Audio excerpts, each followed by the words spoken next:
పప్పు సొరకాయ, ఆలు ఫ్రై, కాకర కరివేపాకు పచ్చడి.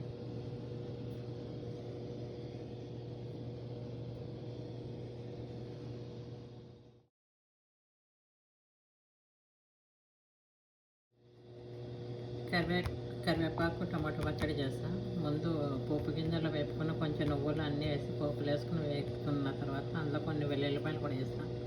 కరివేపాకు పచ్చిమిర్చి వేసి బాగా కొంచెం టమాటా వేసి వేపుతాను. ఇది బాగా వేగిన తర్వాత కొంచెం ఉప్పు వేసి చల్లారిన తర్వాత మిక్సీ వేస్తాను. ఇప్పుడు తాలింపు వేసుకోవాలి. కరివేపాకు పచ్చడి రెడీ. ఆలు కరివేపాకు పచ్చడి, ఆలు ఫ్రై, పప్పు, సొరకాయ.